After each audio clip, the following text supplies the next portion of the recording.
Welcome to Step Up Unfiltered.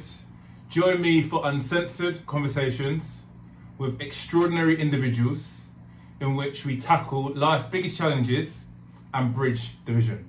Now, usually we are live on the second and fourth Thursday of every month.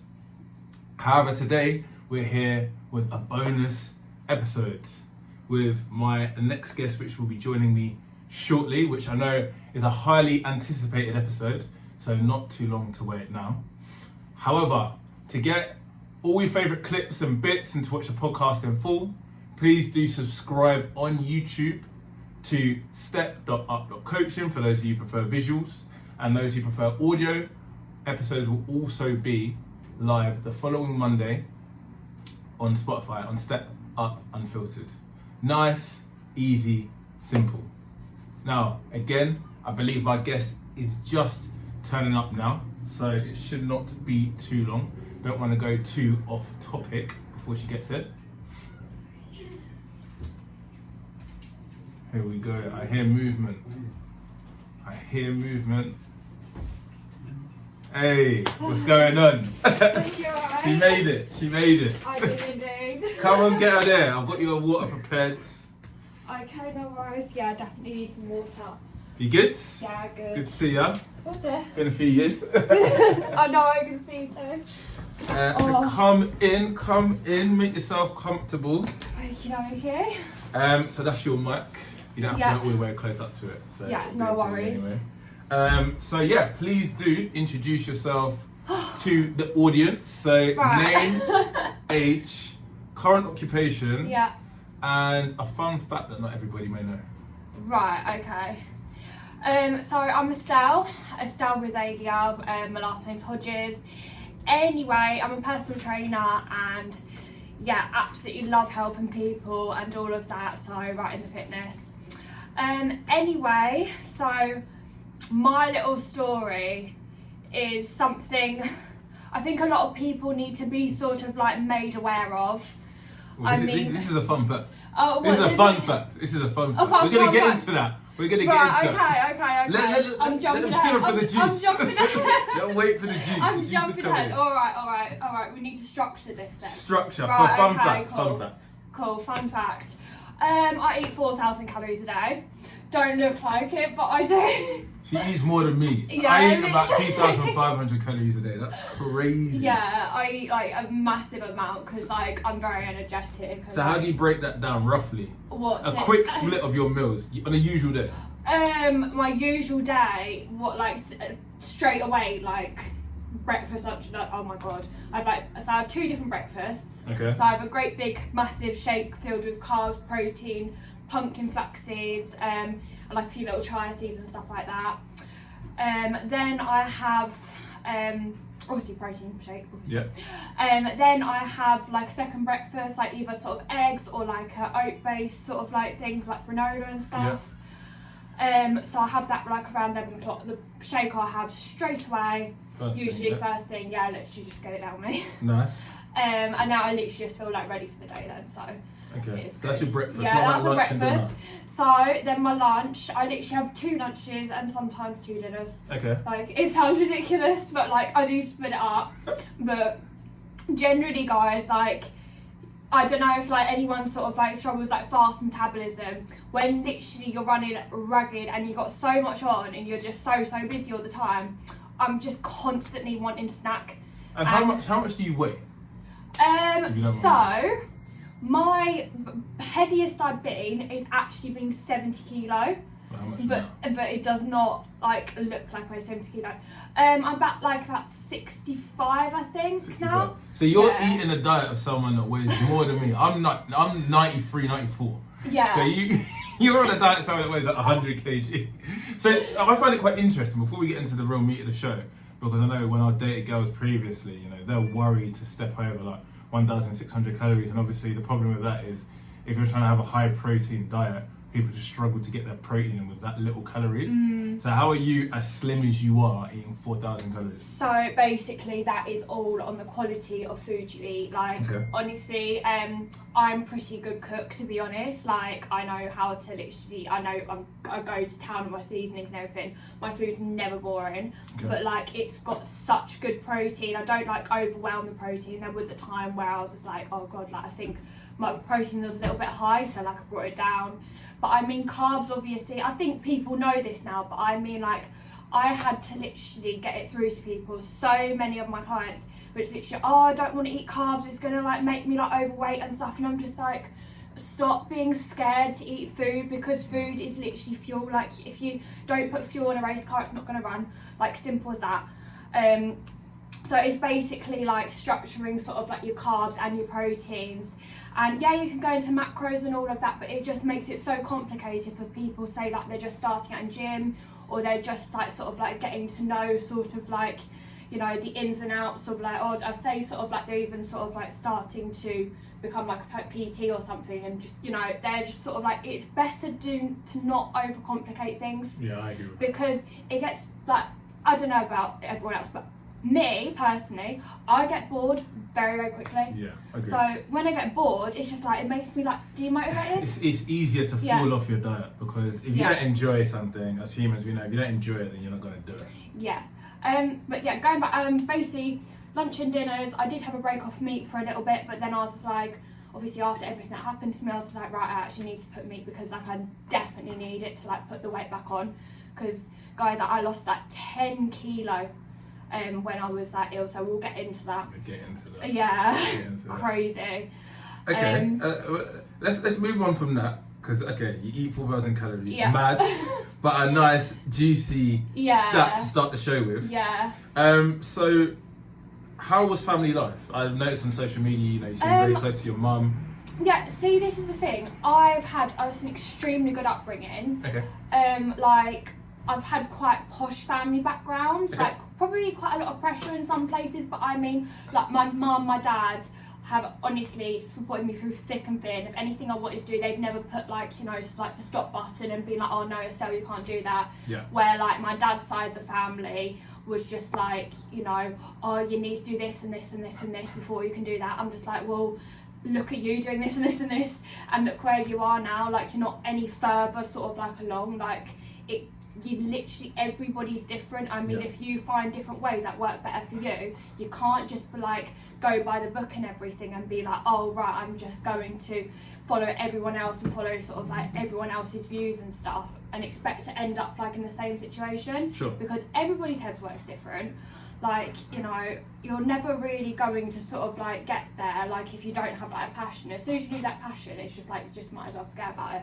But anyway, an extremely good like upbringing with my mum and dad. Like I said, do we talk about like careers and stuff, sort of like what I've done? Yeah, lightly touching it, because obviously, I mean, you've gone from good family upbringing, nice open upbringing, I assume, from what you're kind of saying, the difference between a razor structure. So it's kind of a whole life story kind of thing. And then, I guess, how did things develop? I know you obviously did IBFCs in 2018. Yeah. That was when I did my last, probably your first. Yeah. So how did life get from nice, cute upbringing to a rabid IB for workup? Right. So basically, my first ever job was actually sort of like babysitting and literally working with children. I've worked in nursery, so I've worked with like a lot of children. So you're a nurturer? Yeah. I'm a very, very caring person. Nice. So like I've worked sort of like in that sort of like sector. Yeah, that basically section. And then I moved on to working with horses, because obviously it's like a massive hobby of mine. I've been riding since I was the age of 5. So yeah. Is it true that what's that word? Like, bit of a weird question. Hymen or something like that. You can a woman can break her hymen. You know, most people have it from have sex from riding a horse. I heard that's true the other day. Do you know what? I've heard a lot of stigma around this, but like, it depends. Like, depends how hard you ride the horse. It depends on your riding skills, I guess. Like, what if you're a bad rider? That could potentially happen. I mean, good or bad rider, it depends on basically your posture on the horse or something, but I would say bad rider. I mean, that shouldn't happen often. Okay. I don't know how the female anatomy works in that sense. So. Yeah. I mean, I feel like for lads, like it's actually quite painful. Some sort of like don't, but I mean, I feel like lads, I feel like they get like kind of like scared riding horses because like, you know, it's quite painful for them because it's like, yeah, it's like bam, bam, bam, bam. I've done it before. It hurt my balls quite a lot. I've done it once. I enjoyed it because it was something new to do. Yeah. But yeah, and then I'll be doing it too many other times. Yeah. Oh, so, I mean, to be fair, I'm literally just picking up a horse on Monday, to be fair. Oh, lovely. Yeah, so I've actually bought an ex-race horse. Well, I haven't bought her yet. I've literally loaned her for about 6 weeks, see how we go, because I just wanted to make sure like it's 100%. That horse is really expensive. Yeah, they are. Girls doing well in life, people. Yeah. Horses are expensive. I usually hear that people, you know, that get into horses and stuff like that are usually older in life. And, you know, like I know like some footballers like Michael Owen and stuff like that get in obviously a lot of money. So fair play to you. So you've gone from nice family upbringing, horses, so that makes sense with a nice posh family upbringing to horses. Yeah, I keep getting distracted though, sort of basically, so right, the career, basically I went into horses and I studied at Hadlow College, so I actually trained to become a jockey. So literally I wanted to follow sort of like that path, see where it takes me, so I was riding like a lot of race horses and stuff. And then there was one incident, unfortunately, and it just completely threw me off. So I was riding a young horse and they can just be spooky, just, you know, just for no reason, to be honest. It spooked, just caught me completely off guard, happened like a car accident, so quick, like I'm telling you, it happened so quick with a blink of an eye. And anyway, I came off like this like 16-3 horse, so quickly, smashed to the ground. And this pole like went into sort of like my leg where the jump was, because I was going for like a jump, and I was there like in my jumping position and everything, and I was just like, whoa, I wasn't expecting that. And yeah, so I got back on the horse, thought nothing was wrong, I thought, oh, I'm fine, like I've just like had a bit of a fall. And then I literally wake up the next morning and find out like I actually cannot move. I was just like, right, okay, this is not good. So I ended up in hospital, and found out I had a fracture in L7, so lower part of the spine, and yeah, it took about 6 to 7 months to recover. And yeah, I was touch and go, like, you know, kind of like whether I was going to be able to like walk properly again, like it was quite bad. So I mean, I got like this lion tattoo and I actually drew it. I gave it to a tattoo artist and I was just like, right, just stick that on me, because like it means a lot. I've like drew it myself and everything. It's like a lion mandala, like healing and sort of like being strong through that experience. So I mean, I was about to say, would it not be a horse? Huh? Would it not be a horse?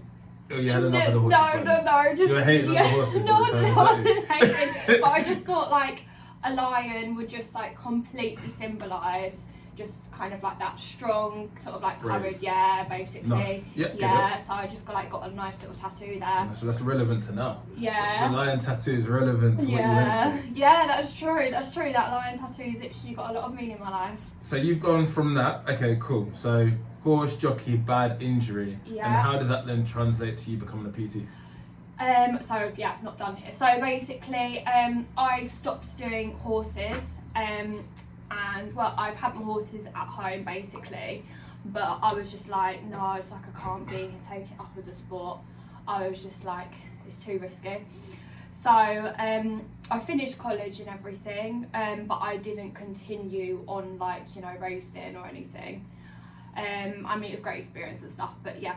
So I moved on to become a makeup artist. Which was like completely different. So, but I was like, I've always been into makeup. I've always been like, that creative side of me has just like always been there. So I was like, why not? So I did a makeup course and like studied at the London School of Makeup in Oxford Street. Got all like my qualification, everything there, and then went on to work for Regent Street. And there was like a few other little places. Also like linked up like with a few salons and did sort of like hair and beauty, you know, sort of like did like bridal packages and stuff. So like, yeah, I did that for a bit, but again, I'm a very active person and I got bored. Like, so I guess that suits being a person. Yeah, and energy. Yeah, and not just that, it was honestly the longest thing ever getting from A to B, because I lived in Kent at the time. So basically, it was like, oh, it's a straight train. No. It was literally like 2 hours there, 2 hours back, because obviously you have to get the tubes and everything, and then you're like moving around London. And I had like all like my kit and stuff, and I was just like, oh god, this is just so long. I got back and I was just like so tired, and then you're standing up all day like leaning over someone. I was just like, my back's getting sore, like I can't be getting back problems at like, what age was I? I was like, I think I was just turned 20. I think I think I'm maybe a little bit younger than that, but yeah, I was like, this ain't right. So I literally moved on from that, and basically decided, right, okay, I need to do something active with my life, because I can't be like in a non-active job. I'll just get bored and move on to the next thing. Cool. But like, I've always had sort of like, you know, structure. I've always had a plan. I've never been like drop out of something and not been like, right, I haven't got a plan, like I'm just gonna wait for something to come up. I've always had something there. So let me ask you a question. So what inspired you to become a personal trainer? Basically like my transformation, like that really sort of like kind of gave me sort of like the stepping stones to become sort of like PT. Obviously my mum's a massive inspiration as well, because she's a bikini fitness model, so she's done Miss World, she came second in Miss World, I think she came first in Top Model. I've seen your mum following me on Instagram. Yeah. Oh, no wonder where she gets it from. Yeah, so she's done, I think she's done like 13 competitions. She's going to love me shouting her out right here, I'm telling you. We got the mumsy. Hey, we love our mums. Yeah. We love our mums. But yeah, honestly, so that was really inspiring as well. And honestly, I got like from the age of like 10, I got dragged along with every single competition there was. Like, I remember just like being like seriously sort of like, literally shamed, because I'd literally see these great big lads who just like tiny little G-strings on. I was scarred then. She was like, you coming to see my competition? I was just like a little 12-year-old just sitting there in my seat going, whoa, there's a view. I was just like, you know, like posing and stuff, like proper beefed up, and I was just like, do you know what? I was just like, I just kind of got used to it as time went on. So I've been like quite a few places with my mum, because obviously she did competitions like all over the UK. Cool. Anyway, so she was a massive inspiration. Then obviously my transformative journey, when I was young, I think we've all had body transformations and stuff, but I noticed like I was like really quite slim coming out of school, and it's actually mad, because I'm actually going to touch this.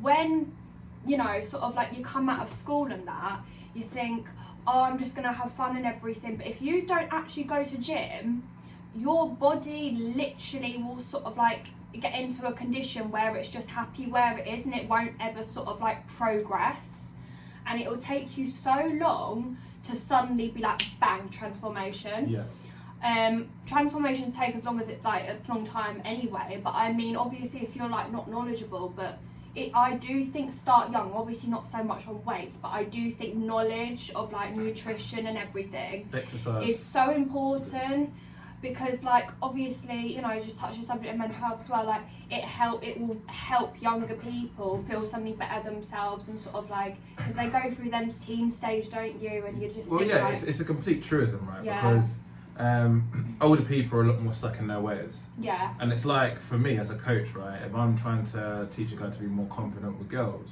or trying to get into the gym, if he's done that from a younger age, you know how to do it. You've overcome those barriers at a younger age. Yeah. So you're more confident going through that at an older age, or to get back into the gym. Whereas if it's your first time, because you haven't done it for such a long period of time, it's so daunting. Things that are so minor to somebody that, you know, has gone clubbing since the age of 14, let's say, 100%, and like it's been speaking to girls since then. Going up to a girl in the club's nothing, but then to somebody else that hasn't done that till 30 years old, it's the most daunting task. They're replaying everything that can go wrong in their head.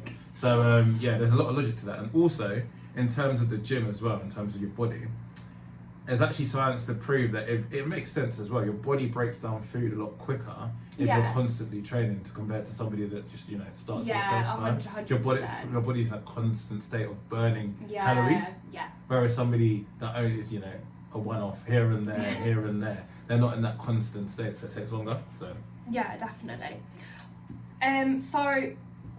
So I started up a course, and I did like a course online, started my training there, and just like furthered my education. Then again, went back to London and did like a full intensive course, like of everything to do with like PT, because I was just like, I pretty much like I educated myself before I even started sort of like becoming sort of like a PT. sure. So like I had quite a lot of basis of knowledge there, so like getting like educated further on was like quite easy. Sure. But anyway, yeah, I had a massive transformation back, I can't remember, I think it was back 2018 to 2020, I think it was, and I put on 9 stone, which is like astonishing amount. That's ridiculous. Some people don't believe, but if there is actually a picture on my Instagram of this transformation, but like it. I'm really confused. I don't know how this is gonna work. So this is because you were tiny and put on muscle, or did Yeah, you get and not big? just only that, it was mainly because I was like zoning out of conversation. My brain runs a million miles an hour, Yeah. and like yeah, as you can probably tell, I think that's just classic ADHD at its best. So yeah, I'm literally just like OTT, sort of like with energy all the time.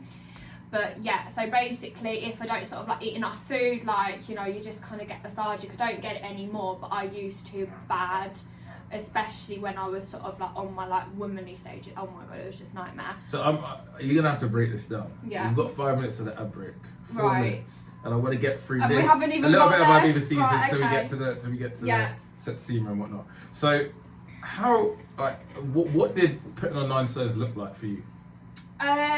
Well, obviously I've got a picture on my Instagram of like the transformation. Yeah, but you look normal. No, the really, really skinny one. Yeah. So the 9 stones Yeah. is what I'm saying. You look pretty like healthy. Yeah, to the 9 stone, Yeah. which was basically like there was nothing there, and then obviously. So how light were you when you? I was Sorry. under 30 kilo. So you're anorexic. Yeah, Yeah. literally, Wow. literally. So like it was like ridiculous. It weren't livable, Yeah. basically. And then you've literally got to a Yeah. point where you're like toned, muscular. Yeah, I must have It's been crazy. about like, I think I was like 17 or something then, possibly 18. But I mean, like, yeah, touching around that age, and I'm so glad I sort of like got it done young, because it took me like such a long time to suddenly just boom. But I tell you now, I had to literally slow down my metabolism. And honestly, I mean, I'm literally just talking to everyone, like, if anyone knows how difficult it is, like, people talk about like, oh, like, you know, I need to sort of like lose weight and stuff. If anybody actually understands how difficult it is to put on and gain muscle and just slow your metabolism down, so basically all the food you're eating is not going to just waste. Like, it's very, very structural. Like, you have to literally like weigh everything out. And I know sort of like calorie deficit, but I was in the opposite. Yeah. Like, Surplus. So I literally had to just slowly start increasing all my food, but my food was like ridiculous for me to get results. I was still educating myself, but I was having 800-gram meals, like 800 grams. So I was having, and I know I was eating too much protein, but at the time, Your bowels it must did have the been job. all over the shop. So I literally had 400 grams of carbs and 400 grams of protein. And honestly, if people like, you know, people that have been following me for a while, like, you literally see the amount of food that I posted. And I did that consistently for about 2.5 years. But you were doing Ibiza Seasons in between this time, right? So yeah, in between I was, yeah. So you were And- eating that much, and you weren't eating that much when you were abroad. When I was abroad, ask anyone who actually said part, I was the cook of like the works accommodation. Okay. Like, I would always go out sort of like cooking. I had like pot loads of pasta. Like, I can't. There were people I like live with, like Amy, Amy, I can't remember where she's from, but I mean, good friend Amy. But yeah, you ate a lot. Yeah, I ate a lot basically. Okay. So I was still eating consistently then, but yeah, it literally just like the transformation was massive. Fantastic. So, and then that just like inspired me to go on more. Really. so you were transforming whilst you were doing your seasons. You got to a certain point. Yeah. And I know that you said that you actually we'll save that for the next part.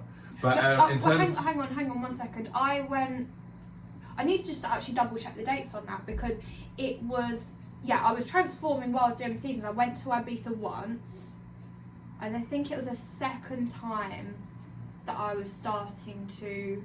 It's somewhere in between that. But I was definitely transforming while I was doing the seasons. I literally just had to think back then. no worries at all. We'll be back after the break. We'll get into the juice. Right, so we're lightly going to touch on Ibiza seasons. Obviously, we both done them. Did you enjoy them? Was it the best time of your life? Honestly, best thing I did ever. Like, it literally just put like so much into my life. Like, I met so many nice people. Yeah. Like, you know, I'm still friends with now and stuff. And obviously, I've had so many opportunities come from Ibiza. Nice. So, like, it has been, honestly, like, I'm hoping to go back there this year as well, just for like a little Same. A little few days stint is needed, like once or twice every other year. Yeah. So, perfect. Ibiza seasons, you got on this massive body transformation. Assuming you're obviously feeling better in yourself, more confident in yourself. Oh, yeah, 100%. And then you got into a relationship. Yeah, so, right, so basically it was my first kind of serious relationship. Yeah. And I'd never lived with someone. So things move quite fast, but obviously when you know, you know. And I'm not gonna lie, like I can't fault him. Like Wow. I don't know if he's listening to this or anything, but Jamie was just probably like the best person I've ever been with. Like he really did like pull out all the stops, and like, you know, we never sort of like argued or anything like that, like never sort of like, you know, the big sort of like real bicker arguments. We had like bickers and stuff, but I mean we never had any like full blown arguments. So would you say you were in love? Yeah. And what does love mean to you? Just like commitment from one another, and just like, you know, equal party, and just, you know, like creating like building life together, and you know, just being like a complete team and not leaving the other one behind. No, it's kind of like a ride or die. Yeah. Amazing. Yeah. Amazing. So you're in a relationship, happy relationship. How long were you? Well, actually, no. Let's not go there. So you're in a relationship. So when did this start? Right. It was back. I think it's back in 22. I think 2022. 2020. Yeah. So 2 years ago. Yeah, so not 2 long years ago. ago. Yeah. And then so on to the big incident. Right. So yeah. talk to me about how you got a condition called septicemia. Right. I'll explain. Not gonna lie, I'm not going to go into too much of the pregnancy. A lot of people don't know that I was pregnant. It was really upsetting, so like I can't go because I don't want to get that upset. Sorry to hear that. But yeah, so basically I fell pregnant, and honestly, really didn't know what to do, to be honest. But my body just like could not handle it. Like I was getting stressed and everything, and just things just weren't working out for me. Can I ask you a quick question? So Yeah. was it something that you wanted to happen? No, it was unplanned. It was unplanned. Yeah. So anyway, it happened. And yeah, things just didn't go to plan, and Sure. I had to end up having like the rest like removed. Yeah, sorry. Yeah, it was really, really hard. But anyway, so I had basically it removed, and this is the thing, there is quite a lot going on at the moment. I can't mention too much on the legal side, Yeah. but like compensation wise, yeah, there's quite a lot of things going on. Sure. Basically, well, I think I'm owed quite a bit of money, to be honest. Sure. So basically, that I only went to was it was Doncaster, Dorset. I think it was Doncaster. Oh, Yeah, sure. Doncaster. That was it. Anyway, got it all done, and as soon as that happened, I literally went back to the gym. I went back to sort of like work, everything. obviously like I moved out like from Jamie's because like I just needed like time for me. So basically, like after it didn't yeah, happen, it was a big kind of thing for us. So, I mean, like he needed his time, I needed my time, so we were just kind of like on a like level playing field, really. Sure. Sorry, just to ask you one question about that. So was it because the whole process was difficult, or did he want the potential baby and you didn't? I mean, we had like discussions about like keeping, but like it was just so hard. And I mean, like, you know, my body at the end of the day just didn't cope. Of course, yeah. So even if I like did want to keep it, it wouldn't have been able to be possible. Sure. So it was just obviously I was just putting myself under too much pressure at the time. Sure. But anyway, so yeah, it was a hard part for me and him to both go through, and he did support me, like, you know, through it all. So amazing. But anyway, so moving forward, I went back to just literally just like, you know, getting back into work and everything. Went straight back to gym. Started sort of like just like build back up my strength again. I mean, I still actually look pretty decent, like considering I was still like, you know, I had a lot of my curves and everything, still quite a lot of muscle, so I mean, it weren't even that bad. But anyway, just continue gym. Obviously everything happened February, and I didn't know basically the condition was actually undergoing from February onwards, and like there was like a lot of like unknown sort of like what was actually going on. So basically I didn't think anything was wrong with me. I thought my body's just going through like, you know, all these changes. It's just like regulating back to normal from pregnancy. Like it's just because I've never been pregnant before, so it was just like just getting itself back to normal basically. So I just ignored it. As time went on, I started getting like really breathless, and like it just wasn't sort of like feeling right.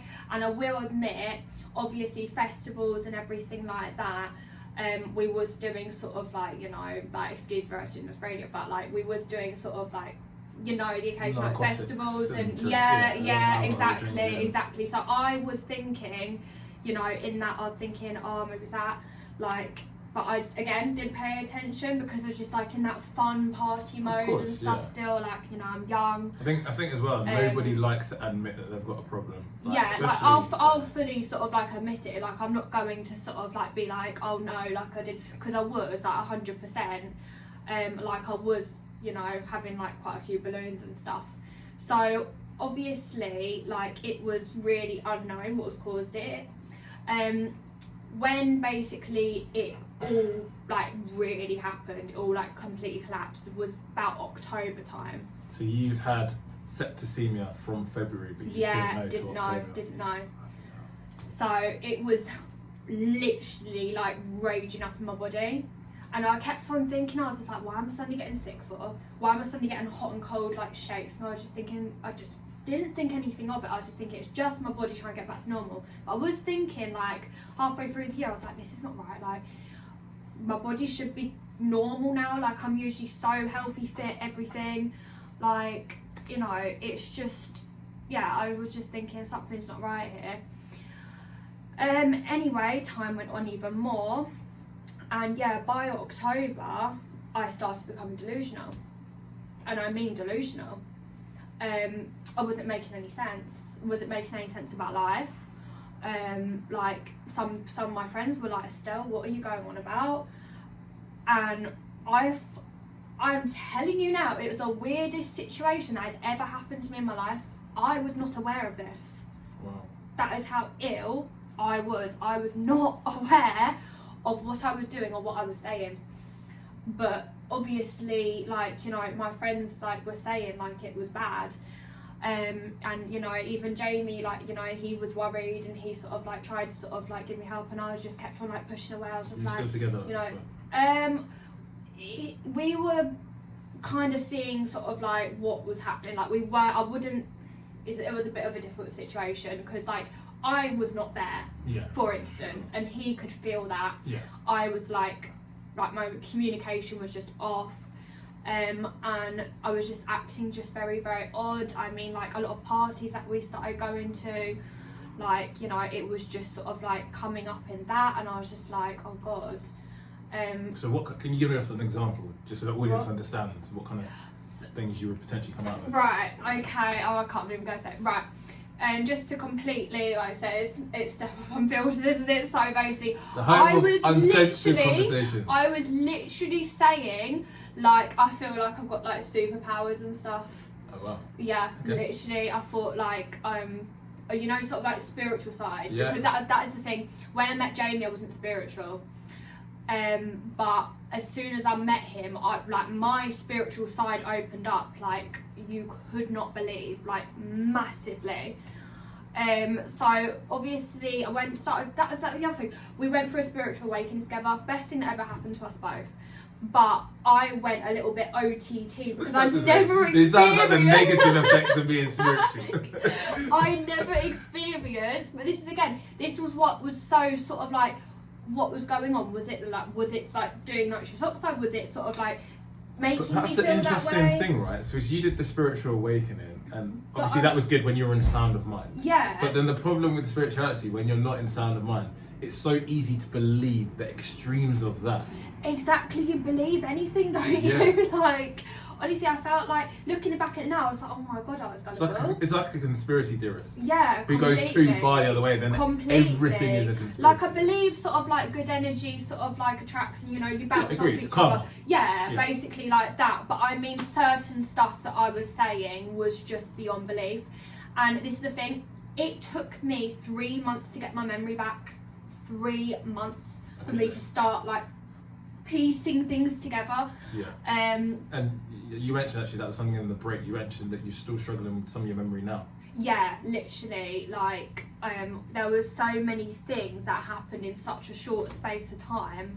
Like and people were just like, asking me like, oh, I can't believe what you posted. I'm just like, what are you on about? Let's because we haven't even got to that part where you transferred. Okay, so cool. So you've got septicemia. Do you know what septicemia is, just to tell you? Yes, so basically septicemia is a very serious blood infection, and it can start like anywhere in the body. It can start like literally like a small cut or something, and honestly, like, it's just not to be messed with. So should I sort of like go into... I was going to say, just to add on to that as well. So, so septicemia is kind of when the bacteria infuse in the blood.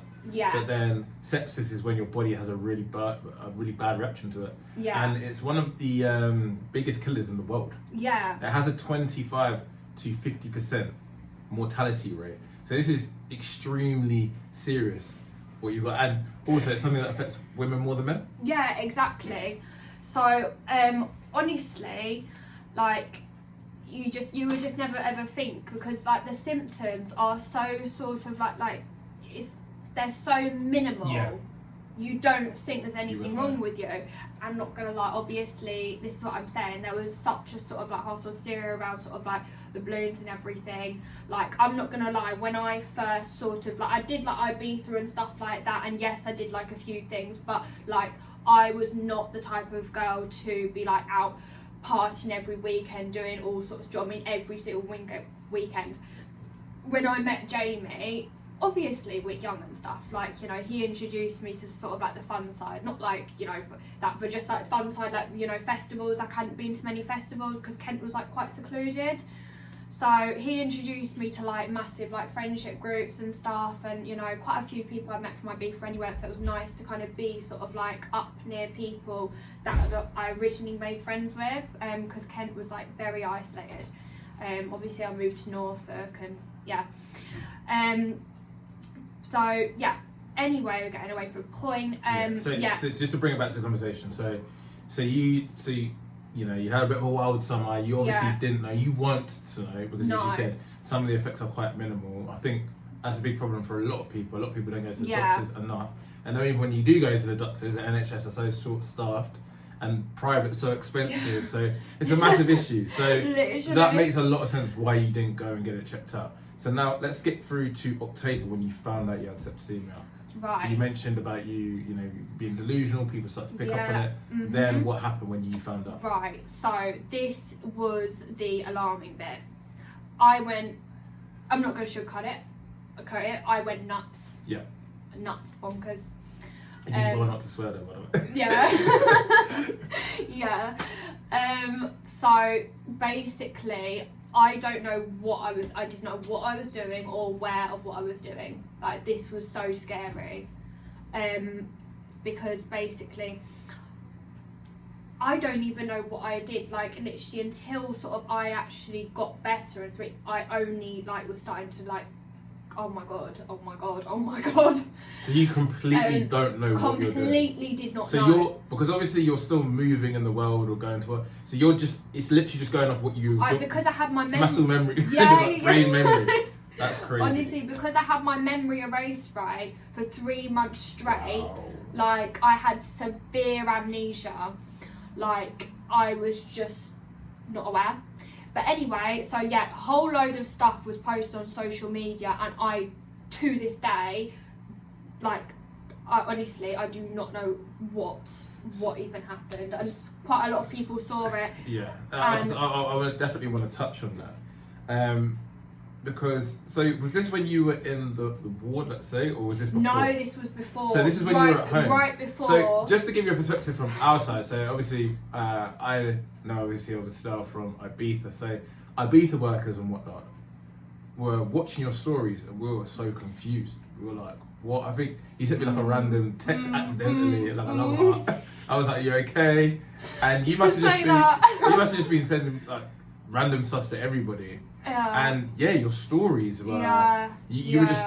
Yeah, it looked like a mental breakdown because you were just going on about one topic, the next topic. Yeah, I had no idea. You did idea. mention Jamie, I did. I had no idea what I was doing. Like, I mean, I genuinely don't know. Like, I mean, me and Jamie had sort of like a little tiff because he said like, oh, I was like, I mentioned him. He's like, but I was ignoring my phone. Like, I posted all the stuff and I was just ignoring my phone because like my body was going into shock. And this was when it happened, so it was all a massive build up. Like, yeah, it was just all like a massive build up as my body was like going into shock from like it just couldn't handle basically the blood poisoning anymore. And it was just like a massive reaction. So anyway, ambulance came to my house. I will admit, literally they had to get the police because I literally like would not come on my own will. I was so scared. I didn't know what was going on. I didn't trust anyone. Who were you living with at this moment in time? Well, I came back to my mum and dad, so I came back to my family. They saw what was happening? Yeah, they saw what was happening. Did they call the ambulance? What's that? Did they call the ambulance? I can't remember what happened. So basically everything that was posted on my story, someone reported it, and yeah, but then they called the ambulance because like it was much more serious than that. I wasn't doing it like, I mean, first Jamie was thinking like I was spiting him or something because like things that were posted were just not on. Yeah. I'm not that type of person. I would never ever spite someone like that. Yeah. So obviously we're good now, understanding what happened. Yeah, but when he didn't know, when he didn't know, he was like Yeah. furious. And you know, but I didn't click on to see he was like furious. It was it was so weird. So are you grateful or ungrateful for the person that called the ambulance at that moment in time? I'm so grateful for basically this eye-opening experience, but not for basically what actually happened, and the mistakes made in the hospital were just huge. Let's move on to that. Yeah. So ambulance has come, police has come. Yeah. You obviously don't know what's going on. Yeah. But you don't want to go with them. You've been rushed to ambulance. Honestly, at this time, I don't know how, but like I was actually stronger than the police. I don't know how, but like literally 38 stone transformation. No, because like I was dropping weight rapidly, but I mean like I was still like, you know, I mean, Jamie did mention, but again I didn't really pay any attention to him, so he obviously noticed that I was sort of like going downhill, but he thought it was just like seriously mental. Yeah. I wasn't aware of anything that he was saying. But yeah, obviously it weren't just mental. So you're in the hospital? Yeah, so basically had to go to hospital and they got me there and flipping heck, like this go, my memory, Oh, you're doing great. yeah, because my memory, like, it's hard to say, you know, because I was so, like, delusional. Like I said, my memory only started, like, coming back to me only, like, 3 months ago. Okay, let me ask you a different... I'll frame a different question. Yeah. And see how this works. So, you've obviously gone for the hospital, and you've obviously said the mistakes was made, and then you got transferred to a mental health ward. Okay, that's what was the where, journey? That's where I can. That's where I can. Right. So basically, everything that was going on in the hospital, I couldn't disclose or like say anything until I got out because I didn't even know what was happening. Sure. So basically, what happened? I got transferred to a right. How can I? Right. Yeah, I got transferred to a mental health facility. But it was not meant to happen or wasn't meant to be there because basically my issue was physical, not mental, and it took a lot of evidence for this to suddenly come to light. So did they clock on that you had septicemia, or did they think it was something completely different? As soon as I got to the hospital, because I literally rang up the doctors and I got like all the results through. I've been through like scans and stuff like that, so I've got like evidence, and they said you were diagnosed with septicemia, serious septicemia, you got put on antibiotics for. So they put me on antibiotics straight away because it was killing me. Obviously that's where all this breakdown happened and stuff. Obviously, like when you go like, you know, you bang your head and stuff, so, you know, you get like delusions, sometimes hallucinations, seeing stars and stuff like that. Obviously, me being as ill as I was getting that, but just like times 100. They should have known, being educated doctors, that was a symptom, that's why I was coming out with all this stuff, right? So I was on these antibiotics and it was kind of, you know, trying to rid the infection out of my body. So this infection started in my womb and then it just spreaded throughout my body over a course of a year. So yeah. Anyway, so I was on these antibiotics and I was still very, very delusional. It was still sort of like really hard for me, but then I did calm down and I just thought they were just moving me to a quieter place in the hospital.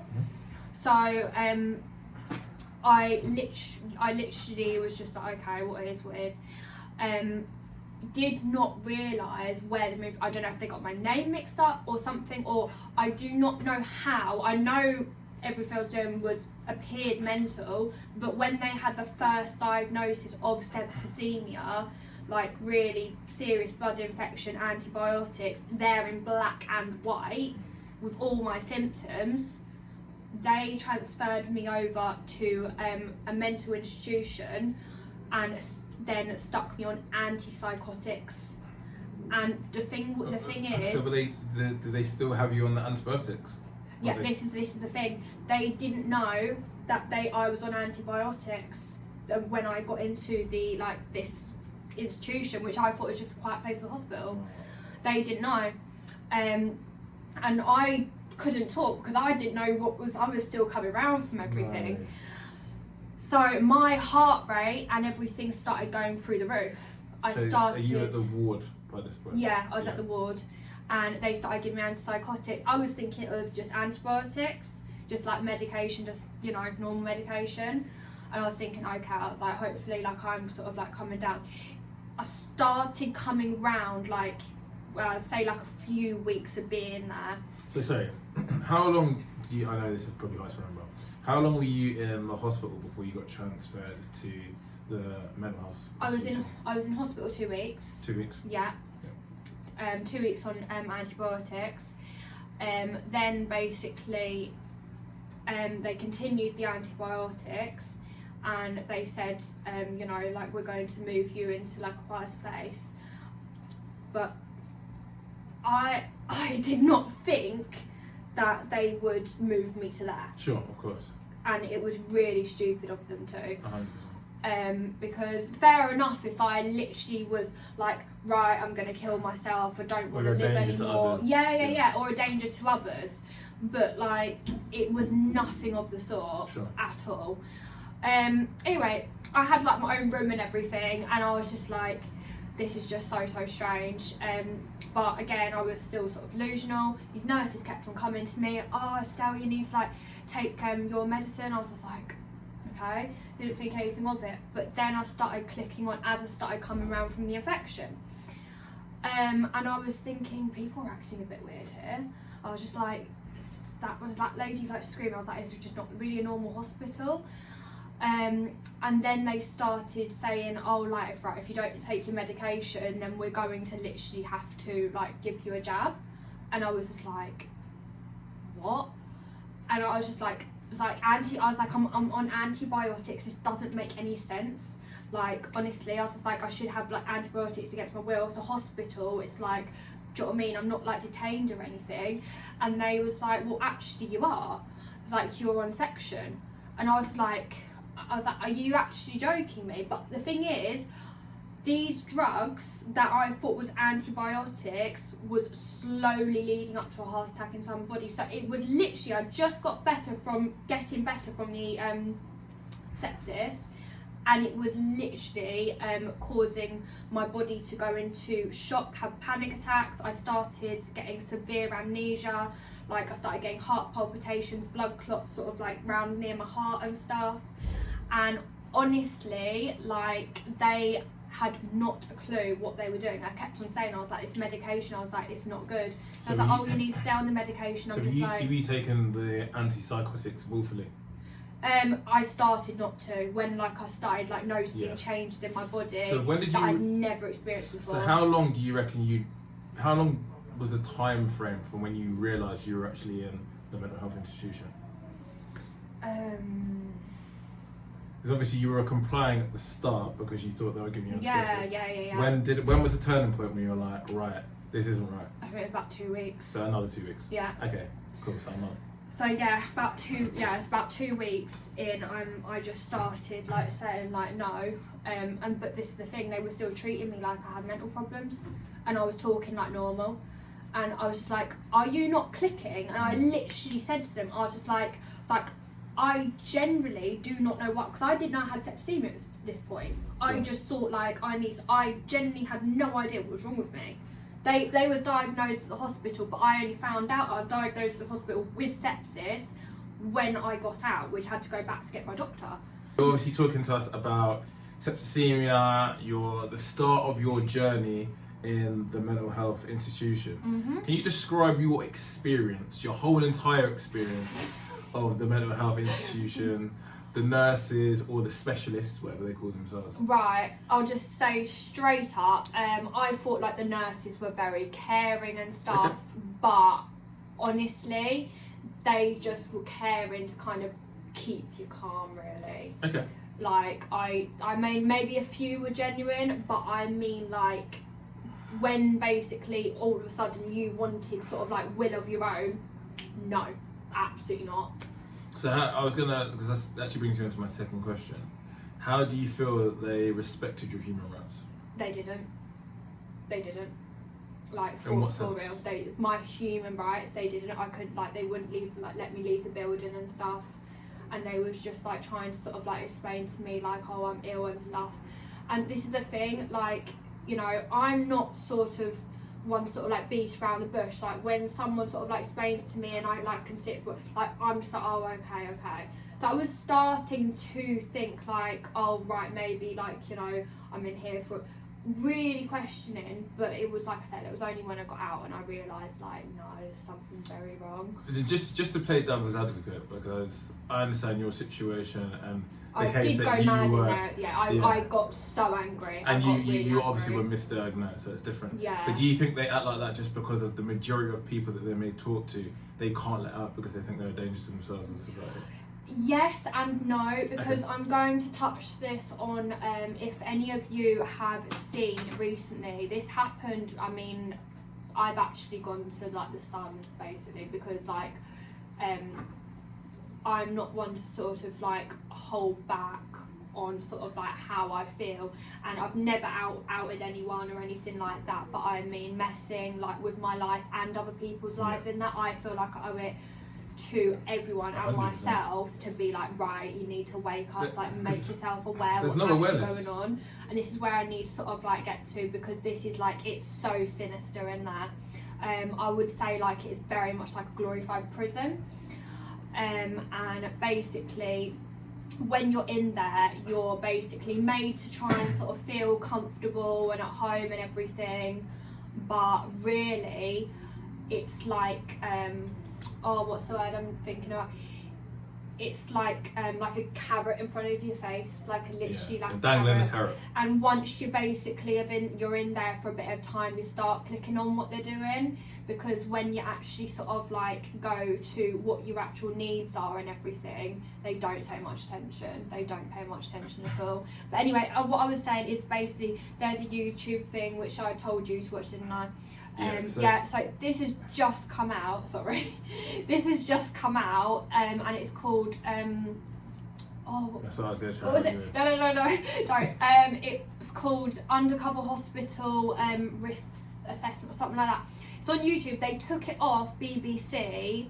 I'm starting to wonder why I took it off BBC, because I feel like it was, it was just costing a lot of... And just to shed some light on that, so Estelle, so I always call my guests before, just to get a structure of what we're going to talk about. I don't know exactly what the tangent is going to go on, and just to figure out, what they want to talk about, what if there's any area that they don't, before we go into complete uncensored conversations. However, I watched this documentary and oh my gosh, what I think people need to understand is this is something that can happen to anybody. And the way that Estelle was misdiagnosed, if you end up in a mental health ward, she's right. You don't have any human rights. And the documentary that they showed, Nothing. I don't know if you remember the ward it was, but the way that they would Helston, they would treat, it was like hell. They would treat the patients like hell. If they didn't comply, they'd have to go to seclusion where there's not even a bed, and they're literally like locked in a room, and all they just force fed basically their drugs. They sometimes get restrained if they don't take their drugs. They sometimes make mistakes, so that can lead to a double dosage, which can be fatal. That's what came out. A nurse. I actually found out about that because obviously, like, I googled and just had a look, like, what complaints had been made after I found out how badly I was misdiagnosed. So basically, this nurse actually killed one of her patients at a mental health and gave them the wrong medicine. And I'm telling you, the amount of information that I could disclose on what was happening at the place I was at, where the people were getting wrong medication on the daily, and they were starting getting severe, reactions from it. And this is just all your body just saying, like, it's only a matter of time before your body just sort of like stops. And I think it's not just one medication. Usually it's like 3. I think that's the problem as well, and that's kind of what you were leading on to. I mean, would you say it's quite an unregulated job? Like, the person in the documentary had about a few hours of training and he was on the ward with extremely, vulnerable 100%. patients. This is the thing, it came out as well that people that were like doing young offenders actually started working in these mental health places, and they started abusing it. This obviously came out in the documentary, and I was literally watching it, I was thinking, why isn't Helston on there? Because it was a little bit different, because my main thing, their medication, they was giving people the wrong medication and overdosing people, like literally, and then forcing people to take their medication. That's the worst bit. And giving people, fatal. Yeah, because I think the nurses, the specialists could make a mistake, but then because they've made that mistake, they're giving somebody a double dosage, and the person's not wanting to take it. They're then being restrained, and everybody should watch that documentary because it really opens your eyes into what people are going through. And the worst thing as well is the families, because they're not clued up on it. They're just like, well, the mental health ward, this is the best place for them because they're going to get right, and then we're going to see our child soon, and they don't know what's going on. It angers the life out of you, because it's like they do not believe what you say. If the nurse says like something to your family, then that's all basically is said. And honestly, when I was in there, I'm not gonna lie, after basically everything that happened and I came out and everything, I had so much support, which I didn't think I would do. I had so much support, like love, not hate, from Instagram and friends, family. I dropped you a message. And this is well before the podcast even started, just to make sure you're okay. Yeah, and and I literally ignored everything because I wasn't there, and I'll be honest, I wasn't there in the head to like or do anything. So yeah, I had no one because like I was literally not answering my phone, nothing. So my phone was with me, but I wasn't doing anything. I wasn't using it really. And yeah, like even so, there was videos also posted in the hospital, and this was basically the effects of the medication, because the medication was battling with the antibiotics and sent me delusional again. So I was like literally running around in a circle in there, and I was just like, but this is the scariest thing. Like, if you literally put yourself in my situation, say basically you find out you got something and you're just like, right, I'm gonna fight this, I'm gonna beat this. You're going to beat that because you're so determined, you know you're in that situation and you need to get from A to B. But when you do not know you're in that situation, it is the scariest thing, because how do you get yourself out if you're so unaware of the situation you're in? How do you get yourself out? That piggybacks onto a lovely question. Yeah. How did you get yourself out?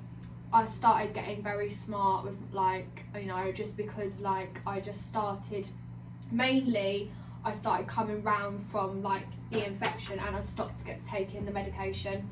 Once I stopped taking the medication, because I started questioning it, I started getting memory back. I started sort of like I said, my full memory wasn't back for 3 months, but I started getting memory back of conversations that were in the hospital, the actual mental health place, and basically like what sort of the medications were and stuff. And I was just like, so I googled it and literally looked at all the side effects, and I was like, absolutely, my jaw dropped to the floor. I was like, how can they give, like, literally, because I'm usually healthy, I'm usually completely healthy. Yeah. From the person yeah, saying yeah, background, 100%. I was like, how can they be giving me this? Like, it's literally, it can cause like heart failure. I was literally losing my vision. I was scared I was going blind. I was getting really, really like dizzy. And then I'll tell you guys, this is probably this was the thing that sent me through the roof. Like, they put everything that they basically assess your health. They sit around and they have their clipboards and everything. Yeah, I get it. They're trying to sort of like look after people, but honestly, that when they don't know what they're doing, it's taking the piss. Excuse me. But yeah, so basically the medication, because I was getting side effects from that, they was going deteriorating mental health. Writing down like I was getting worse. Oh, Estelle's not getting better because why do you think like you're literally giving me 3 different types of medications, overlapping it with antibiotics, which was, you know, curing my septicemia. So everything after, like, you know, I've literally just gone through sort of my pregnancy and everything like that, absolutely bombarded my body with drugs. And this is the thing, like, they also put it down as drug sort of like induced psychosis, and I'm not gonna lie, I was thinking, you know, maybe that like had an effect and stuff, but the thing was, I actually wasn't doing as much as what people were like thinking I was doing. Sort of like, you know, I went to like festivals and stuff, and yeah, I had a bit of a blast at like Forbidden Forest, but honestly, I thought I had nitrous oxide poison, so I was believing them. And yeah, I'm not gonna lie, probably some of it was, you know what I mean, like it kind of, yeah.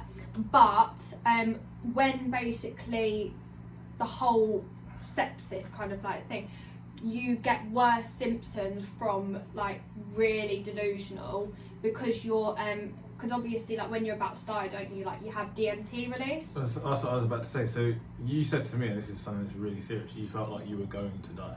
Like, yeah. You stayed on the antipsychotics. My doctor literally confirmed it when I came out. He said, if you've been on this medication any longer, they was going to stick it on me for 12 months. He said, you was leading up to a heart attack. He was like, you would have had a cardiac arrest. He said, you would not be here. And he said, how does that make you feel when you hear that? Angry. Like I mean, yeah, like I was so angry. Because like the fact that I could have lost my life, they would have done it in there. And I know sort of like, you know, they're not intentionally, but it was the fact that they didn't know what they're doing. Yeah. Like, so angry. So who's who would you say then? Is this a whole institution problem from the nurses Yeah, to then because the mental health? people have lost their lives from getting wrong medication and wrong diagnosis. I was actually getting my nails done the other day, and honestly, the girl that I was doing my nails, lovely lady, she was basically had a sister, and she actually said that her sister's got an ongoing claim with Helston. So I was like, I'm not the only one then. So she has an ongoing claim because it wasn't misdiagnosed, it was something else, but I mean it was something to do again with mixed up medication, and it's coming up more and more and more often. People don't know what they're doing, and they think, oh, it's like just a mixed up medication. No, like they're killing people. Well, it doesn't surprise me when it doesn't surprise me if they're making mistakes and they've got people working as mental health specialists or whatever the right terminology is called, with a few hours of training. I think that's what really surprised me. And yeah, it's clearly a huge problem across the board, but then on the other side of it, it's like, well, people may not go for that job, the NHS is really short staffed. So I mean, how do you think what would be your advice to the NHS and the mental health institutions in this country? If I'm completely honest, I just think they need to, if they detain someone, it's not the right thing to stick them on that medication straight away, because let that person, maybe like put them on like a relaxative or something, but let that person come back without any drugs in the system. Cold turkey. Yeah, because then you've got a fresh head, and like, if they need like a bit of like, time to just chill out, then they'll come round and be like, oh my god, this and this, do you know what I mean? But if you put them on medication, it literally says will give you amnesia.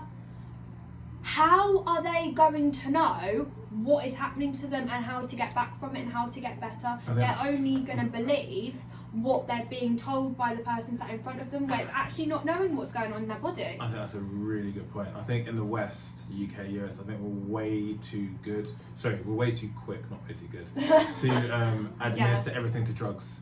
Especially in America, obviously, there's a huge multi-million-pound industry, probably billion-pound industry in pharmaceuticals, so it makes them a lot of money. Yeah. And I know we can't speak about that too tough. I don't want to get cancelled, but there's obviously a serious issue where, as you know, I think that's a great bit of advice. Self-care is the best way.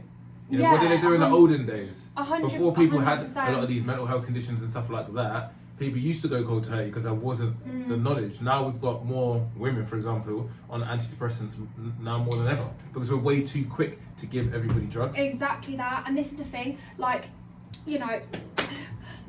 as they had me down as a drug-induced psychosis, which was fair enough because obviously the evidence was there and stuff like that, but it was the fact that the first time I was diagnosed with septicemia from the womb, that wasn't to do with anything to do with the drug psychosis. That started from when it started right back in February, so that was when they should have been treating me differently, not just like, oh, she needs to just sort of like get her head on straight, because my body was physically suffering, and then obviously the medication was just, I don't know, it was like a witch's broth going on inside my body, and it was just I could feel myself like deteriorating. I could see it in my face.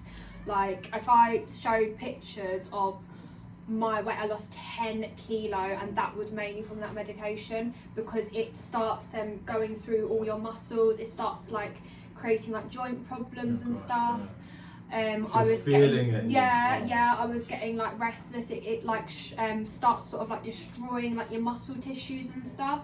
So I know this is going to be hard to recall on, but what was the point that you started making a change?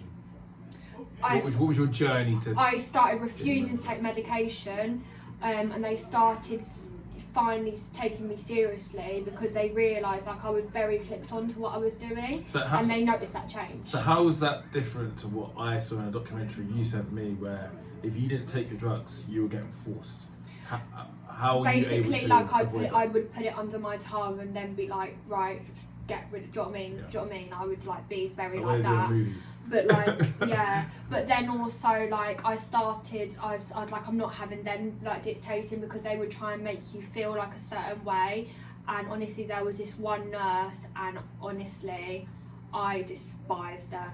I really despised her. I was just like, I know this is your job and everything, but you are completely treating people that are mentally vulnerable like prisoners. It was horrific, and I was like, don't you dare come near me. I was just like, you are literally invading my personal space. So give me an example, because I feel like something that I thought, and I'm not going to go too far into this, but I feel like to be a nurse or even a police person or a doctor, you have to be a certain type of person. You have to have certain characteristics. Yeah. You can't be the type of person that gets into it the wrong reasons and you're carrying in all your life stress and all your anger, bringing it into your job, because that's a place where you need to be on point. Especially as a nurse, you know, you're around vulnerable people all the time. 100%. What was that about that nurse that was so vile compared to the others? First of all, she didn't smile. Literally, like, you could tell straight away, like, she didn't smile. And you know, she was very, very like forceful, and you know, it was like their way or no way. You had no say whatsoever, and it was like incredibly infuriating, because they would belittle you and make you feel like you could not do anything yourself in there, and you had to have everything done for you. And like, I'm telling you, as I was clicking on, I had to keep so cool, because my anger was literally building up and up and up and up and up. I was getting so angry. So you're talking about anger. So the documentary again that you sent me, seclusion was a big thing, right? Yeah, but I never got myself in that situation. So they had seclusion in the ward that you were at as well. This is the thing. I witnessed quite a few things, which I'm going to disclose now. Yeah. People detaining people. I know sort of like they're under section whatever, but it is literally in the law, right? You cannot touch a patient unless they are at them basically harm themselves or others, like at harm from themselves or others. You can't. It's illegal. That's basically abusing human rights. That's the only time that they can basically put hands physically on a patient. This old lady, she was just minding her business, right? And honestly, she was just eating. She was just eating. They came up to her and physically just literally picked her up and chucked her in this room, and she screamed like no tomorrow. And I'm just like, what in what sense was she at harm to herself or others? They blur the lines, don't they? And then they'll say that she was. And she was in there for 4 hours screaming her head off. It's disgusting. And then this other girl, she basically tried to commit suicide in front of me. So I saw a lot of stuff in there. She jumped off like a wall and landed face plant on the concrete. Everyone like ran, and her forehead was like just completely bleeding. Like everything was so much blood draining out. And I was just looking. I was thinking, wow, like I've got to really keep strong in here, because you know, if I was say like I was to, it would have never happened, because like I was too smart.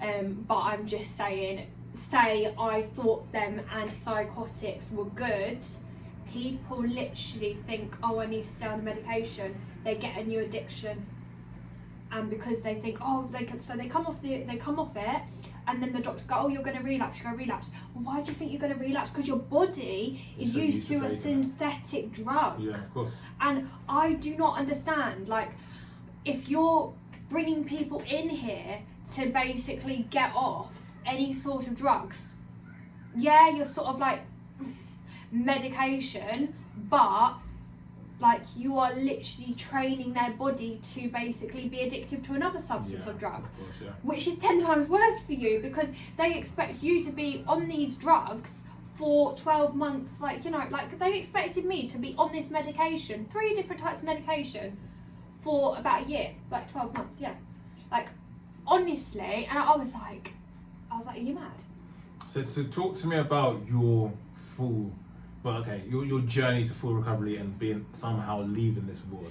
Right. Because as you said, see from the documentary you sent me as well, it seems like a prison. It is. You're not allowed outside without basically leave notice. Oh, sorry, quick question. Did you live with prisoners that then had been transferred to the mental health ward? There was like a section on basically like the establishment. Are you able to easily intermingle and go into other people's rooms?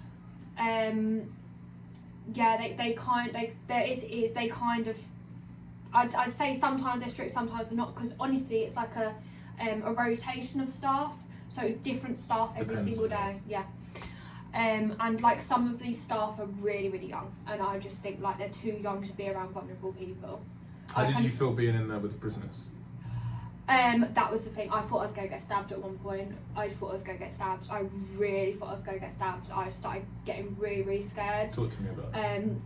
There was this girl in there, and honestly, like, I'm not gonna like mention names or anything, No, of course not. but she, like, not gonna say, she freaked me out.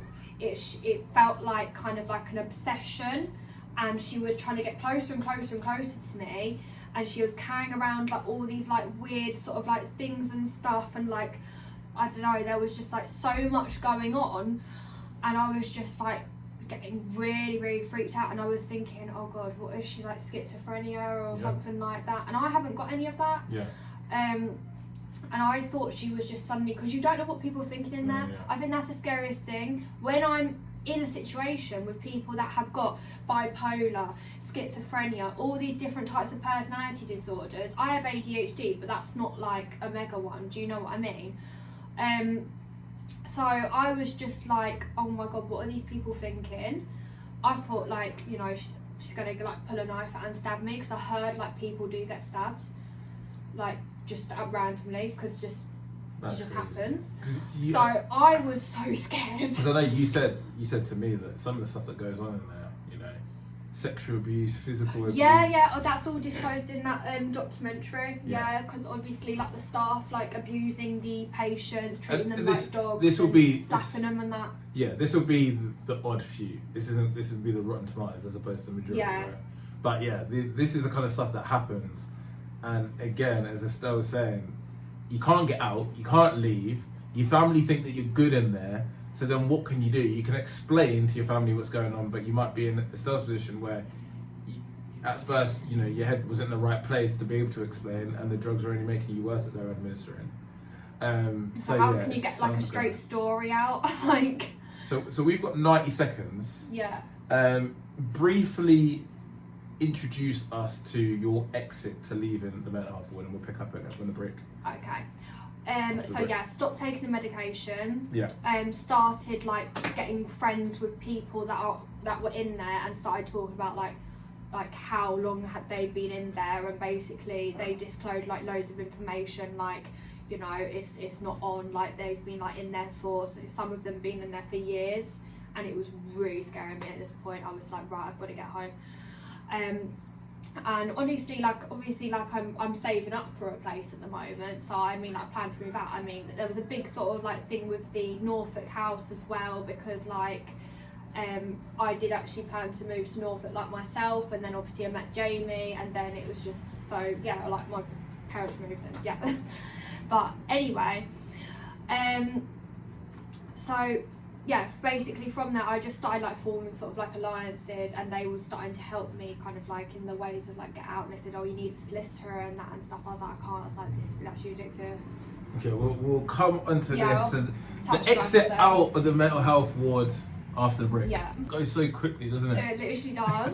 But I feel like we're getting on. But anyway, let's Of course, you're doing well. You're doing very, very well. So yeah, so you've created a bit of kind of a community group from friends and stuff that you've made in there, and you're planning your exit. So talk to us about how you escaped the mental health institution. So basically, I've already touched that. I stopped taking the medication. Then basically I had to get evidence that, you know, for my detainment basically. And I literally needed this like for myself to basically show my parents, so that it wasn't them just saying, oh, she's fine. Do you know what I mean? So I got my dad to come see me, and you know, I just said, look, Dad, I was like, I'm not joking, there's something seriously going wrong here. And like, I'm so glad my parents did move to Norfolk in the end, because like, thank God, because I genuinely don't know what I would have done. So they moved specifically for you? it's a long story. This was all before sort of like I met Jamie, but like I wasn't expecting to meet Jamie because I would have actually been living in Norfolk like on my own. Like, so like, you know, it was just kind of like exposure. I mean, we was talking and stuff, but I wasn't expecting it to just like suddenly move in. But anyway, everything happens for a reason. So yeah, I got like a leave notice. And I said to my dad, I said, look, I need to go back to Norwich Hospital to get some information. And he thought, why do you need to go to that? I was just like, trust me, like this is really important. So he trusted me, didn't think anything of it. So, you know, my dad knows me pretty well and he could see, like, you know. Had your parents seen you before this? They saw me on the and they rang up about the medication. So basically, I wasn't allowed leave until sort of they said it was like okay. That's how serious, do you know what I mean, predicament I was in. So yeah, and they said when they came and saw me last, just basically and said like they just said like we're losing our daughter like completely. Like I couldn't have a conversation, nothing, and you know, but they're saying like. You know, this was like things from like septicemia, but I mean, again. Can they legally pull you out? What? Can they legally pull you out of the ward? They can. So thank God for my family. But anyway, they literally just said, look, the medication is like it turned me into a zombie, and they could see it. It wasn't, do you know what I mean? To do with that, they knew I had a blood infection, but they thought I was being treated for the blood infection there. Yeah. They was treating a completely different problem that wasn't there. Sure. So anyway, yeah, so went to the doctors and got like a massive print. I said I want every single doctor's name, everything that I saw, because I have no memory. I just felt something was amiss. Got that piece of information. I said, Dad, look, and he was just like, oh my God. All the doctors and everything, all my blood work, everything was there, and you could literally see where like my blood pressure like was shooting up when they started me on the antipsychotics. They started me on the antipsychotics in the hospital, and I was just like, what the hell? So there was this massive spike from when I was getting better and basically my bloods were all good. And I was literally just coming. So I would have only been able to be in the hospital 2 weeks if these antibiotics like were kept the same. So why were they giving you antipsychotics in the hospital? It was a miscommunication between one of the doctors and nurses. So this is what needs to be investigated because they seriously messed up. I mean, because they put me on antipsychotics, I genuinely think they might have got like my name mixed up because basically being like in the hospital and being you know, it's busy and that. So I genuinely feel like they got my name mixed up. And they were just like, right, this girl needs to go off to flipping mental health like institution. Because, you know, obviously like I was on antipsychotics and they were just thinking, right, yeah, but they should have never given me antipsychotics, point blank. That's what was like screwing me up. That's way too big of a screw up. I mean, that might be a rare that's situation. That's what I mean. This is what I mean. That could have cost you your life. Like, as a lot of people how getting compensation, I mean, claim is very much outgoing at the moment. And you know, I've spoke to like solicitor and that, and quite a bit of money is owed. Let's just say that. And obviously, I need to look into the Doncaster as well because I'm actually owed money on that as well. He said because that's where the infection started. Yeah. So the original. There. Yeah. You had septicemia to bring your money. Exactly. Yeah. So 2 different places I'm literally owed like massive compensation. Anyway, so when I showed my dad the evidence, he was like, "We've got to get you out of here. Like literally, they're killing you in there." He could see it himself. I again was still getting really like weird symptoms from these flipping medications. Because it was like stop, start. It takes a while for the medications to fully leave your system. And if you're on them for a longer period of time, the effects can be like permanent. Of course, yeah. And this was what was really scary. So so then my parents was like, right, no, needs to get her out 100%. they started ringing up and saying this is not on anymore. It was like, she shouldn't be in there, and all of this. And then they eventually wrote a letter and just said we like said you can't keep her in there anymore. It's like literally, and that is literally, I had to get that evidence to get out, literally. Otherwise they wouldn't have let me out because they would have just thought I had mental problems. But yeah, so got all the all clear. Straight away I got like let out because like they can't keep. Yeah, they can't do that. Thank goodness we're good parents. Yeah, keep your parents close, guys. Honestly, you never know when you need them. So this can happen to anyone. This is why I'm trying to raise like awareness and stuff. Like I'm literally like the most sort of like normal day-to-day girl. Like I'm just like, you know, as normal as they come. And like honestly, this just caught me out of nowhere. Just I never ever thought a situation like this would happen to me.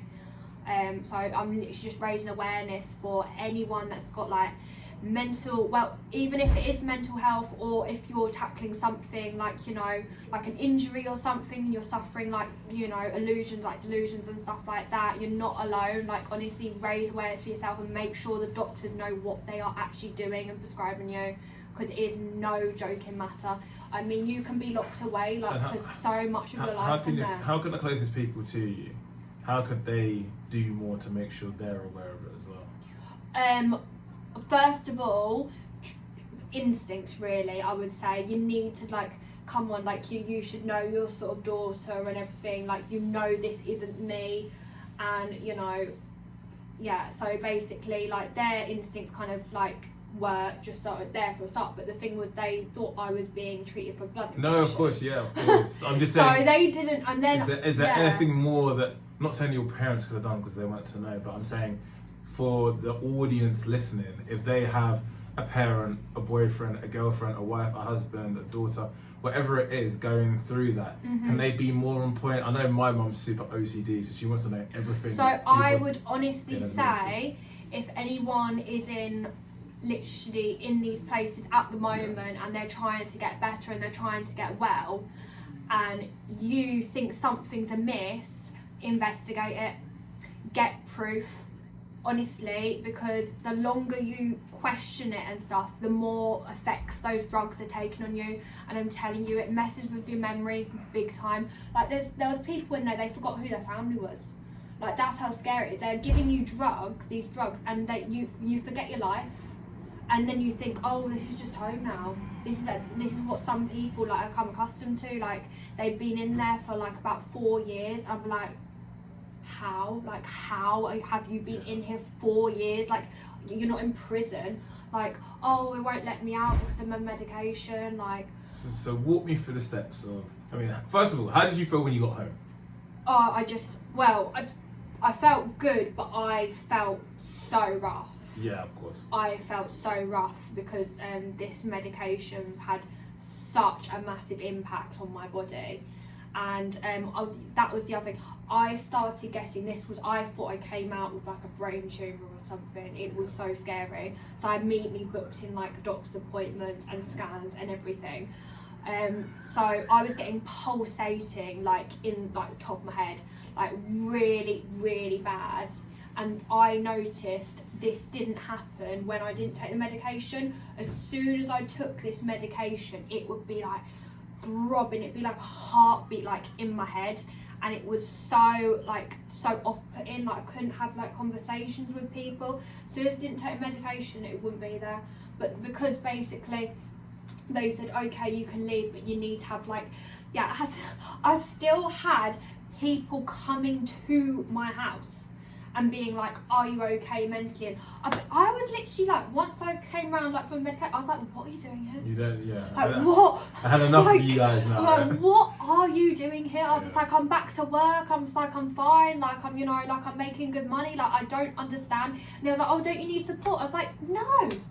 I was like, I was never depressed. Like, I was never ever depressed. I was like, oh, have you had thoughts of killing yourself? No. When did I ever say that? When has that ever...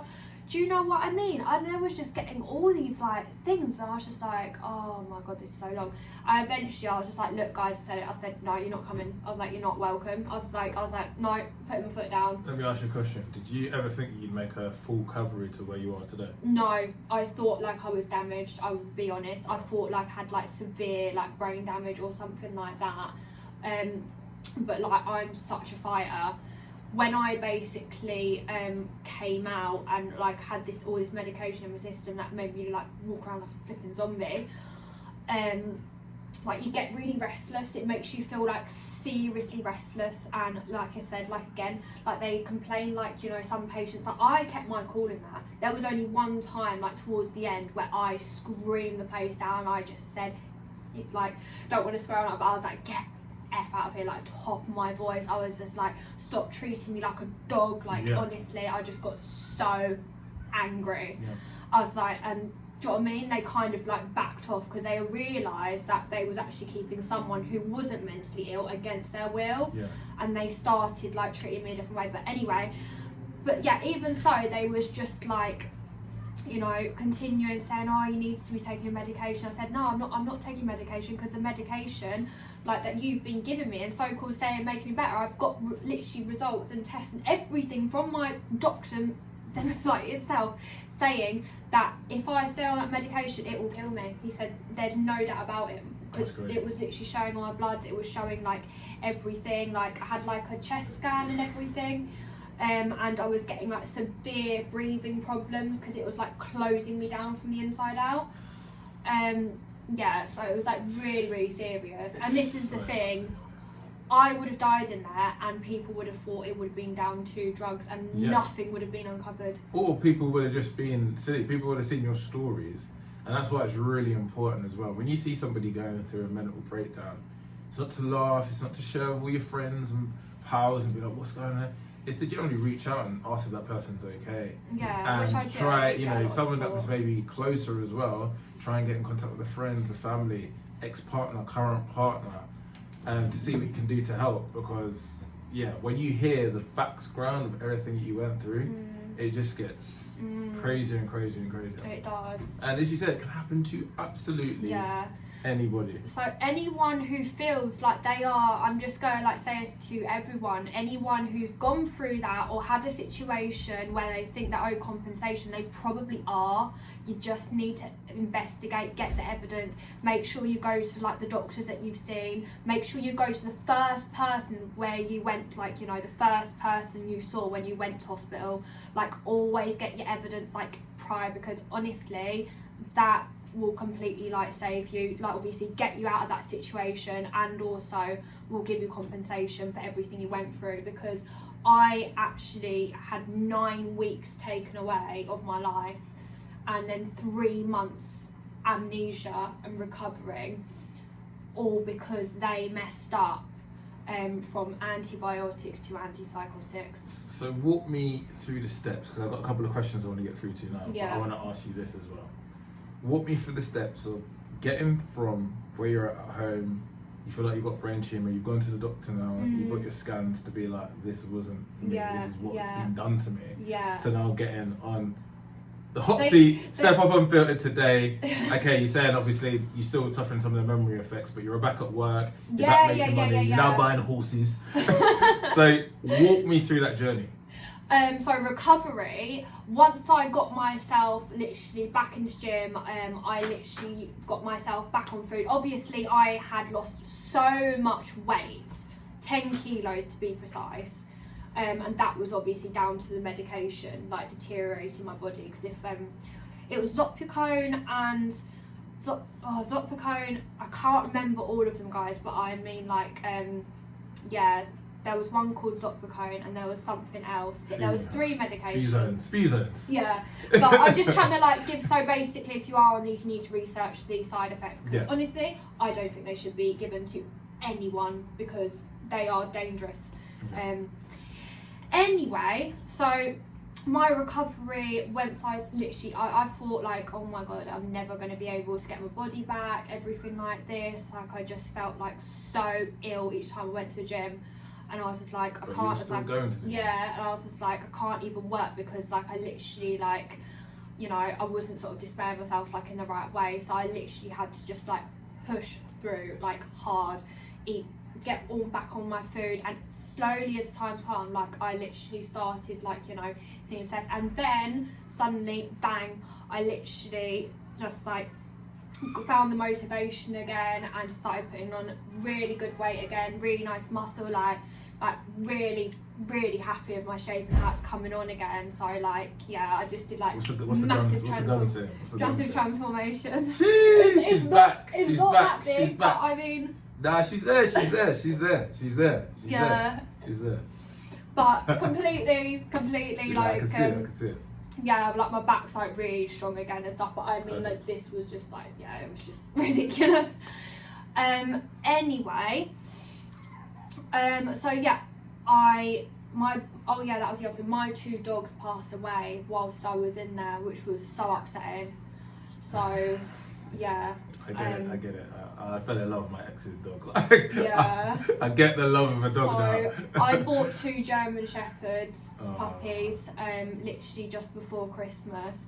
And this was the other thing, they thought like I had no money, and I was just like, well, I had just quite a bit of money saved up, and that like I hadn't touched and stuff, and obviously like I was working through sepsis as well, so I mean like I still had quite a bit of money to like come out like the other end of, so I was like, right, I was like, it's like I can't deal without dogs, so I was like, I'm just gonna go buy some dogs. Obviously that really helped. It was a good distraction, absolutely love them to bits. So like Nisha and tomorrow, and absolutely love them to bits. So that was the best thing, because that was a distraction. It took the flipping pressure off me. It took sort of like all the attention off me, like, oh Estelle, how are you doing? I was just like, no, just puppies. So honestly, like, it was just such a distraction, and that just really motivated me, and it got me out going walking again and just everything. So my health started like going up. Yeah. I started dropping back from symptoms, because my doctor said most of the symptoms that I was experiencing, which was so invasive, was the side effects of the medication, but also your body, like, you know, coming back from septicemia, being that dormant in your body for so long. So basically, oh, it's gone on no battery. Yep, that's right. We are all good. Continue.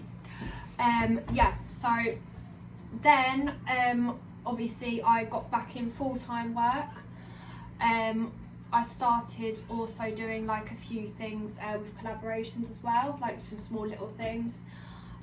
So yeah, really good. And then I moved on to do like some meal plans. You said about dogs dying, and then you said puppies. Yeah, so I'm guessing you bought German puppies yeah, because the dogs died. yeah, because Yeah. I couldn't deal. So I just started sending all my meal plans, and as I started getting myself back, that is when I was just like, right, I'm gonna get like all my clients, and I was just like, I'm going to start selling my meal plans again. I was just like, you know, I've got everything going here, so I just built up my money back up and started like getting more and more clients in. So how easy was it? Because my transformation was like happening really quick, so I started getting really good clients. Okay, so that brings me on to my question. So, because some people would have seen what you went through, yeah, how easy I was got it more becoming? clients, to be fair. Well, I was gonna say, was it hard to be like as credible? No, if anything, it was like more, because like people were like, how? Inspired. Like, and it was Amazing. it was such short turnaround. Yeah. Literally from December, like 3 months later, they was like, how? Yeah, because How? I messaged you about the podcast when in Yeah. March was it Yeah. maybe start of March, and you were like, I'm in an R, and then 2 weeks later you're like, I'm done, I'm ready, and now here we are today. So it has been a very quick. Yeah, exactly, and like, so I'm so happy. Like, I'm actually sitting here staring, I'm completely myself, and like I haven't got no side effects or anything. What have you done to celebrate your success, or have you just driven through and just? I've got some really exciting things planned, to be fair. I've got 4 holidays coming up. Ooh, where you going? So I've got Dubai. I actually had a job offer in Dubai. Okay. So I'm actually like really excited about that. Obviously I've got the dogs as well. It's basically because I've basically loaned the horse for 6 weeks, and then if I want her, then I'm gonna buy her. I don't want to buy her straight away, just because like I've been out of horses 2 years, and it's an ex-race horse. She's only a 7-year-old, she's a youngster. but she's so sweet. So like I'm picking her up Monday, so I'm so excited about her. So obviously I probably will buy her. I'll probably buy her after 2 weeks, to be honest. I'll probably know by then. Cool. So you got the buyer's holiday as an option to work. But then that's the thing. Like I wanted because I literally spoke to them and I said like I'd be happy to come out and like look, because I'd be offered like accommodation and everything there. So it was a really, really good opportunity, you know, like high paid, and then obviously like I get like everything like including I can do my PT out there too. So what is it to do, if you don't mind me asking? What's that? What's it to do? Like collaborations and stuff like for clothing brands. Okay. Yeah, and then also like I can do my PT like alongside it, and like fitness modelling. Yeah, and obviously like modelling, because I've got like I've obviously like I started modelling in London. I just completely forgot about that. So like my collaborations, everything all started from the modelling. Get the bod out, get the guns out. Yeah. So basically like I started off like with Boohoo and that. Okay. Just drop that in. Started off Boohoo and all that. Yeah. Model for Boohoo. That's pretty good. Yeah. So what was I gonna say? Yeah. Basically. I'm gonna skip through just because we've got 5 minutes. Oh gosh. And we've got some bits to get to. Yeah. So relationship status now, is Jamie still in the picture? Anybody else? We talk now and then, but I mean like I really don't know what's gonna happen, to be honest. Like I mean I feel like we're on really, really good terms. So that's just like all we can ask for. Yeah. But yeah, like there was no animosity out of like the relationship at all. Brilliant. Relationship wise, I mean I just don't know at the moment, because like I feel like I've owed myself so much time to sort of like get myself. I feel like I'm just all kind of wanting to just put myself top priority, because I like went through so much shit. Excuse me. But nearly made it. Sorry. That's so well. Sorry. It's alright. But yeah, so obviously like I literally just got like Elena, just because I just thought if I don't get another horse now, I will never do it, because I'm 26. Like I'm not going to be like, you know, young, healthy and fit forever. Well, I will try, but I was like, this is just the perfect time. Like I've got like this time before summer, and then like if I want to move to Dubai, then like I'm sure I can sort something out. But I mean, it's very sort of like I'm just not really too sure anymore, just because basically like of the war and stuff has kind of put me off. I mean, Dubai is an amazing place. It is. Well, I went there with Holmes. But, yeah. You obviously also know got Holmes. Croatia and possibly, which is still pending, South Africa. So yes, Croatia, South Africa, and then obviously a little trip to Ibiza. Of course. Yeah. We've got to do it. When you're a worker, you Cannot kind of you got to go to Ibiza at least once a year. Yeah, I went with Holmes, and we both said potentially to move out here, but some of the jobs, like a lot of them are commission based, especially for UK nationals. And I believe you don't get the tax benefits as much. I think you have to work there for 3 years. Yeah. So, and obviously it's, you know, man-made country and the war, so it's not as you know, hunky-dory as it was 5 years ago, but it's still a good opportunity. So I think, as you said, go there on a holiday and make a decision for yourself. We've got 3 minutes. I want to ask you a couple of questions. Fire quick questions. They're quite big questions, but try and answer them as quickly as you can. Okay, cool. So, you can answer this one. Okay, this is a big question. Right. How do you view concerns about individuals with large followings? So, for example, I spoke to you briefly about Jay Shetty, probably one of the most famous coaches in the world. He actually is a podcaster, but he's also a life coach. But it's been found that a lot of his sayings and what he talks about online have been plagiarised and copied from other people. Right. He said that he was a monk. He's been proven and debunked that he wasn't a monk. His school of helping, I guess, coaches become life coaches. People become life coaches, should I say. Yeah. People pay $7,000 to do a course. He says that it's like doing a university diploma. However, and it's recognised by certain university bodies. However, it's been proven that it's not, and he's had to take the universities off. And it's not been proven that he's actually done a life coaching course himself, but he has a huge influence. How do you feel about people like that, you know, plagiarism and whatnot, going into fields, working with people that may have, you know, mental health conditions? So how do I feel like some people that are like copy from others, or... copycats, I guess, having... Being in an authoritative position to offer people advice about mental health issues. Well, the thing is, like, you go, like, I'm no one to judge, because, you know, lots of things you can get qualifications for, and obviously lots of things you need qualifications for. But then other side, like, it's life experience, isn't it? If you've gone through life experience, but however, if you basically are really taking like the mick and, you know, saying, you know, stretching the truth like ridiculously and leading people on, then, you know, it's a little bit like of a grey area, isn't it? Yeah, but I think if it is life experience, and, you know, it's a little bit like different, isn't it? I think you're right. I think when it comes to people's health, I think people need more training realistically, and you probably should have a qualification. Yeah, 100%. I think we all respect training. someone that's, you know, making good money, but I Yeah. think that's the case. So we've got literally 10 seconds left. Is there anything that you want to plug it now to the people? You've done so well. I'm so brave for coming on the show. Thank you. Okay, well, honestly, thank you guys, but honestly, I will just say now, if any of you feel like you've ever been through anything like this, or you're going through something like it and you think that you can't make it and you can't do like a massive turnaround, because no one ever thought I was going to come back from this, I'm telling you, you can. Perfect. Like, honestly, and Anything you wanna plug? it'll be the making of you.